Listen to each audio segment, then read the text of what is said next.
Episode की शुरुआत में हम आर्मी वालों को देखते हैं जो कि उस जगह पर पहुंच गए थे जहां पर जियांग अपनी टीम के साथ थी। वो उन लोगों को प्लेट नंबर बताते हैं और कहते हैं कि जियांग की वजह से ही उस गाड़ी का एक्सीडेंट हुआ है, बहुत सारे लोगों की जान गई है। ये देखकर टीम का लीडर बहुत ज्यादा परेशान हो जाता है। जियांग का फ्रेंड आर्मी वालों से कहता है कि आपसे कोई गलती हो गई है, आपने कुछ गलत देख लिया है।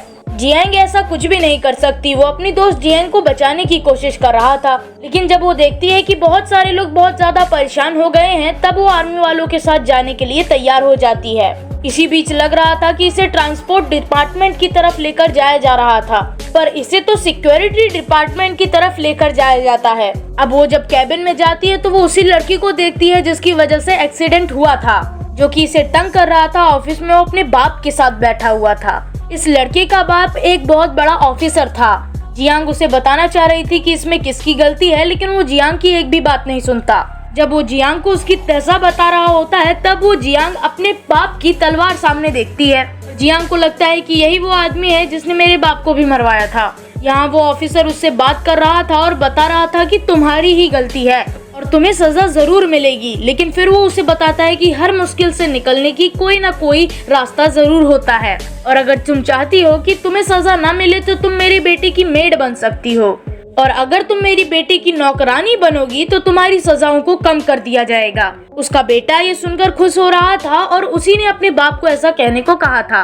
लेकिन तभी वहाँ पर एक और ऑफिसर आ जाता है जो कि कहता है कि ये पहली फीमेल ड्राइवर है जो कि स्टील पाइप्स को डिलीवर कर रही थी। ये दूसरा ऑफिसर पहले वाले से कहता है कि तुमने इनके ट्रांसपोर्ट को बंद किया है और इसमें हमें बहुत नुकसान होगा। वो कहता है कि इस लड़की को 1 महीने के लिए काम करने दिया जाए। उसके बाद वो जियांग से वो भी कहता है कि अगर तुम अपने इस काम को 1 महीने तक जारी रखोगी तो तुम्हारे फाइन को भी कम कर दिया जाएगा, तुमसे पैसे नहीं लिए जाएंगे सजा के दौर पर। लेकिन जियांग उससे कहती है कि अगर इन सब में मैं मारी गई तो क्या होगा। तब वो ऑफिसर जियांग से कहता है कि ऐसा कुछ भी नहीं होगा। तभी हम उस लड़की को देखते हैं जिसे गुस्सा आ गया था और वो कहता है जियांग से कि मैं तुम्हारा पीछा जरूर करूंगा। इस पर जियांग उससे कहती है ठीक है, मेरे पास आना, लेकिन ये तलवार लेकर आना।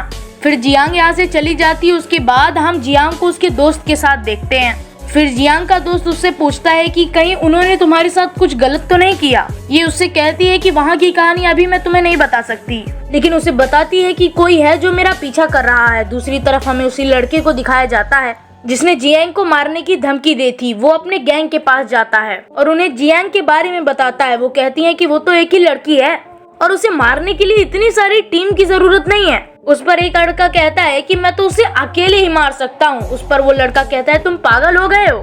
माना कि वो अकेली लड़की है, लेकिन तुम्हें पता है कि हमने इस जगह पर कब्जा क्यों किया हुआ है? क्योंकि हम ज्यादा तादाद में हैं और अगर हमें कल भी उससे जीतना होगा तो एक साथ ही जाना होगा। उसके बाद हमें जियांग के फ्रेंड को दिखाया जाता है जो कि अपने बॉस के सामने बैठा होता है और उससे कह रहा होता है कि मैं किस तरह से जियांग को बचा सकता हूँ। पर वो उससे कहता है कि शायद उसकी किस्मत में मौत है, अब उसे कोई नहीं बचा सकता, और अगर तुम भी चाहते हो कि तुम बच जाओ तो इन सारे मामले से दूर रहो, अब उसे कोई नहीं बचा सकता।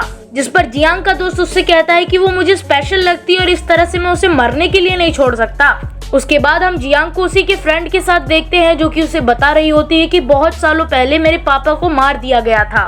पहले मैं बहुत कमजोर थी, लोगों से मार खाया करती थी, लेकिन फिर मेरे पापा ने मुझे मजबूत बनाया। उन्होंने मुझे लड़ने की टेक्निक सिखाई। उसके बाद मेरे पापा के मरने के बाद जब मैं जेल में गई, सबने मुझे बहुत तंग किया, लेकिन फिर आहिस्ता आहिस्ता मैंने खुद के लिए स्टैंड लेना शुरू किया।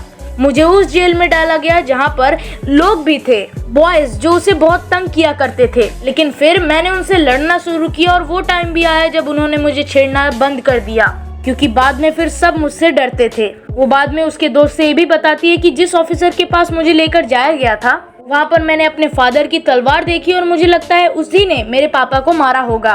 वो कहती है कि मेरे पापा को मरे बहुत टाइम हो गया और असली आदमी की मुझे ठीक से शक्ल भी याद नहीं है जिसने मेरे पापा को मारा था। जियांग का दोस्त उससे कहता है कि तुम परेशान मत हो, कुछ भी हो जाए मैं तुम्हारा साथ कभी नहीं छोड़ूंगा। हर कोई मुझसे कह रहा है कि मुझे तुम्हारा साथ नहीं देना चाहिए क्योंकि उससे मैं अपनी भी जान को खतरे में डाल सकता हूँ, लेकिन असलियत तो ये है मैं इस जिंदगी से परेशान हो चुका हूँ। मुझे बहादुरी से प्यार है, इसीलिए मैं तुम्हें हर मुश्किलों से बचाऊंगा और मैं चाहता हूँ कि मैं तुम्हारी तरह ही ट्रक चलाया करूँ। उसके बाद ये अपने भाई के पास लेकर जाता है जिसकी एक ऑटो रिपेयरिंग शॉप थी। वो इन्हें बताता है कि 10 साल पहले यहाँ पर हमारा कब्जा हुआ करता था, लेकिन फिर ऑप्टिमस आए और इस पूरे शहर पर कब्जा कर लिया और फिर वो हमें ऐसा नौकर मानने लग गए कि हमारा राज तो कभी यहाँ था ही नहीं। अब उन्हीं का इस शहर पे कब्जा है और हमें हमारे हक भी नहीं मिलते। वो उन्हें बताता है कि हमने लड़ने की बहुत कोशिश की लेकिन हम उनसे जीत नहीं पाए। इस फाइट में मेरे बीवी की भी डेथ हो गई, लेकिन फिर भी मैं लड़ा। मैं हर हाल में लड़ा, लेकिन फिर मुझे जेल में छोड़ दिया गया।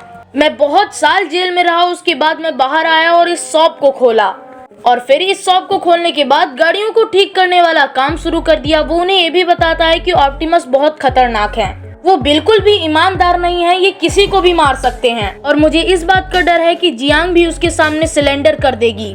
फिर जियांग उससे कहती है कि मैं भी बहुत साल जेल में रही, लेकिन मैं वहाँ पर भी किसी से नहीं डरी। लोगों ने मुझे तंग करने की पूरी कोशिश की, लेकिन मैं कभी भी किसी से नहीं डरी। मैंने कभी भी हार नहीं मानी और ना कभी और मानूंगी, लेकिन इसमें मुझे आपकी मदद की जरूरत होगी। तब इस पर वो ऑटो शॉप वाला कहता है कि जब भी तुम्हें मेरी मदद की जरूरत हो मुझे बुलाना, मैं तुम्हारी मदद हरदम करूंगा। फिर ये लोग बाहर आते हैं। उसके बाद हम तीसरे लड़के हाओ को देखते हैं और उनसे कहता है कि मुझे भी अपनी गैंग में शामिल कर लो और ऑप्टिमस वालों से कहो कि कल हमसे लड़ने आए, क्योंकि हम किसी से भी नहीं डरते। उसके बाद अगले दिन का सीन दिखाया जाता है। ऑप्टिमस वाले इनसे लड़ने के लिए पहुंच जाते हैं। गाड़ी से उतरने के बाद ऑप्टिमस का लीडर यानी वही लड़का कहता है कि मुझे तो लगता है हमसे लड़ने के लिए बहुत सारे लोग आए होंगे, लेकिन तुम चिंदी, क्या तुम्हें यकीन है कि तुम हमसे लड़ पाओगी? इस पर जियांग उनसे कहती है कि तुम्हें क्या यकीन है, ये बातें मुझे मत बताओ, पहले ये बताओ कि तुम वो तलवार लाए जो मैंने तुम्हें लाने को कहा था। फिर वो लड़का जियांग को वही तलवार दिखाता है और कहता है हाँ मैं लाया हूँ। उसके बाद इन सभी के बीच लड़ाई शुरू हो जाती है। ये चारों ही अपनी अपनी जगह बहुत अच्छा लड़ रहे थे। अब इनके आसपास और भी लोग इकट्ठे हो गए थे जो कि इस लड़ाई को देख रहे होते हैं। यहाँ पर हम हाओ को भी देखते हैं जो कि लड़ रहा होता है लेकिन हार नहीं मान रहा होता। यहीं पर ऑटो शॉप वाले लड़के को भी दिखाया जाता है, वो भी लड़ रहा था। और रही बात जियांग की, उससे जीतने की तो किसी में हिम्मत ही नहीं थी। जियांग और उसके साथी सबसे लड़ रहे थे। फिर ऑप्टिमस का लीडर सब ये सब देखता है। मैं चाहता हूँ तुम इन चारों को मार दो और जो भी होगा मैं देख लूंगा, तुम्हें कोई कुछ नहीं कहेगा। वो उन पर बहुत सारे पैसे फेंकता है और कहता है मैं इससे भी ज्यादा पैसे तुम हर एक को दूंगा, क्योंकि अब तो उसे बदला लेना था ना। अब पैसे देखने के बाद उन लोगों में और भी ज्यादा हिम्मत आ जाती है। वो लोग उन चारों पर टूट पड़ते हैं। उसके बाद हम एक और आइकॉनिक फाइट को देखते हैं। यहाँ जाओ भी लड़ रहा था जो कि एक इंसान को मारकर उसका चमड़ा ही निकाल लेता है। ये सब देखकर दूसरे लोग डर गए थे। वहाँ पर ऑटो शॉप वाले लड़के को भी दिखाया जाता है जो कि लड़ते लड़ते जख्मी हो गया था। तभी जियांग उसकी मदद के लिए पहुँचती है वहाँ पर। अब आगे पीछे और भी बहुत सारे लोग इकट्ठे हो गए थे जो कि इन्हीं की लड़ाई को देख रहे थे। वैसे लड़ाई देखने में मजा तो जरूर आता है लेकिन तभी एक आदमी आकर जियांग के पेट में मारता है। अब इस पर जियांग को भी गुस्सा आता है और उसको एक और मुक्का मारती है। अब आहिस्ता आहिस्ता ऑप्टिमस की टीम कमजोर पड़ रही थी। वो लोग डर रहे थे। इस पर ऑप्टिमस का लीडर कहता है तुम लोग डर क्यों रहे हो, इन पर अटैक करो, इन्हें मार डालो। लेकिन अब उसके लोग डर गए थे। इस पर वो लीडर खुद ही उस पर अटैक कर देता है। लेकिन जियांग भी कोई ऐसी वैसी लड़की नहीं थी, वो उसके अटैक से बढ़कर उसे दूर गिलाती है। यहाँ हम देखते हैं उस लड़के के हाथ से वो तलवार भी छूट जाती है। अब जो लोग दूर से उस लड़ाई को देख रहे थे वो भी पास आ गए थे और उस लड़के का कॉलर जियांग ने पकड़ लिया था और वो सबसे कहती है कि यही है वो लड़का जिसकी वजह से एक्सीडेंट हुआ और बहुत सारे लोगों की जानें तक चली गईं।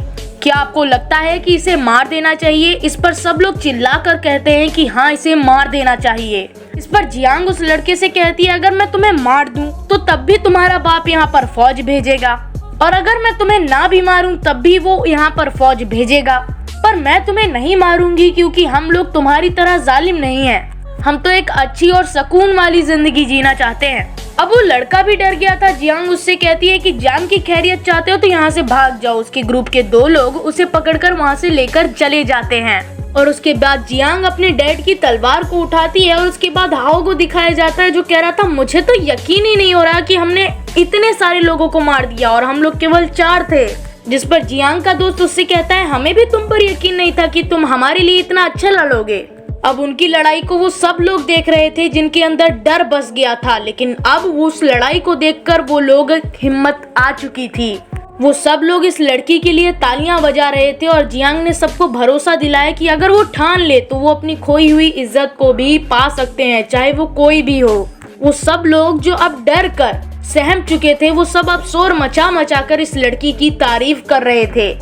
वो इस लड़की के लिए तालियां बजा रहे थे। उसके बाद जब जियांग अपने टीममेट के पास जाती है, इसके टीम के वही लोग जो इसे पहले लड़की समझकर कमजोर समझते थे और अब उसकी इज्जत कर रहे थे, और इस टीम का लीडर उनसे कहता है कि यहाँ पर और भी बहुत सारी लड़ाइयाँ हुई हैं, लेकिन आज तक ऐसी कोई लड़ाई नहीं हुई। और अब जियांग ने हम सबको ये एहसास दिलाया है, उसने हमें ये बता दिया कि अगर हम चाहें तो अपना शहर वापस ले सकते हैं, जिसे बहुत सालों पहले ऑप्टिमस ने हमसे छीन लिया था। और वो सबसे कहता है कि इस लड़की ने हम सबको बहुत इम्प्रेस कर दिया है, इसीलिए अब हम आज से इसे अपने ग्रुप का लीडर बनाते हैं। इसी वजह से ग्रुप के सभी लोग बहुत ज्यादा खुश हो जाते हैं और वो तालियां बजाते हैं, क्योंकि जियांग जैसी एक अकेली लड़की ने इन सभी के दिल में हौसला डाल दिया था। और इसी के साथ चैनल को सब्सक्राइब कर दीजिए, क्योंकि ऐसी वीडियोस आती रहती हैं।